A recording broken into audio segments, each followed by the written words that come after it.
ஆஹா, ஒரு சின்ன வட்ட மேஜை மாநாடு நடந்துட்டு இருக்க. இங்க என்ன தகவல்னு பார்த்துட்டு வரோம். தினேஷ், விஷ்ணு, மணி, ரவீனா இவங்க எல்லாம் பேசிட்டு இருக்கிற அந்த காட்சியில பார்த்துட்டு இருக்கோம்.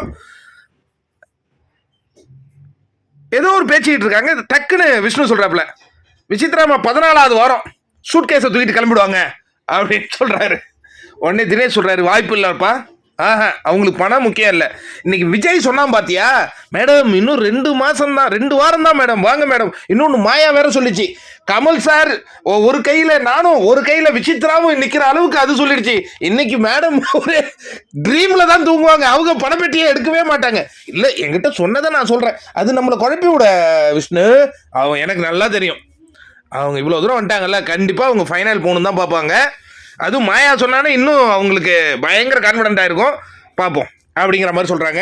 இன்னொரு விஷயம் என்னன்னா, எதை பற்றி பேசுகிறாங்கன்னா, மணி என்ன சொல்கிறாருன்னா, இந்த விஜய் வருமா, இவன் உள்ள வந்து இவன் கேம் ஆடுறானா இல்லை இவன் மாயாவுக்கு இது பண்ணுறானான்னு எனக்கு தெரியல. ஏன்னா நம்மள எது செஞ்சாலும் ஒரு என்கரேஜிங் வேர்டு கிடையாது. ஆனால் அதே அந்த பக்கம் பண்ணால் பயங்கரமாக பேசுகிறான். அவன் எதுக்கு வந்தானே தெரில எனக்கு அப்படிங்கிற மாதிரி. அதே மணி எங்களுக்கு அதே சந்தேகம் தான் மணி இருக்கு. விஜய் வர்மா எதுக்கு வந்தாப்புல வைல்டு கார்டில், அவர் கேம் ஆடவா இல்லை மாயாவை பூஸ்ட் பண்ணுவானே தெரில. சரி, இதுவெல்லாம் நடந்துகிட்டு இருக்க ஒரு காட்சி. உண்மையாலே பணத்தை யார் எடுப்பான்னு நீங்க நினைக்கிறீங்க? பணப்பெட்டி இந்த வாரம் வருமா, அடுத்த வாரம் வருமா? இந்த வாரம் டிக்கெட் ஃபினாலே முடிப்பாங்கன்னு நினைக்கிறேன். அடுத்த வாரம் பணப்பெட்டி. அதுக்கு அடுத்த லாஸ்ட் வாரம் இந்த வெளில போன கண்டஸ்டன்ஸ்லாம் இந்த முறை உள்ள வரும்போது பயங்கர எக்ஸைட்மெண்ட்டாக இருக்குமா இல்லை எப்படி?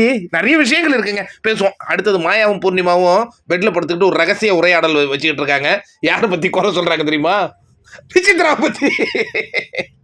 அது என்னங்கிறது அடுத்த வீடியோவில் பார்ப்போம் நண்பர்களே. பிக் பாஸ் சம்பந்தமான எல்லா அப்டேட்டுகளும் நீங்கள் உடனுக்குடன் தெரிஞ்சுக்கல நம்ம சேனல் சப்ஸ்கிரைப் பண்ணுங்கள், கமெண்ட் பண்ணுங்கள், லைக் பண்ணுங்கள்.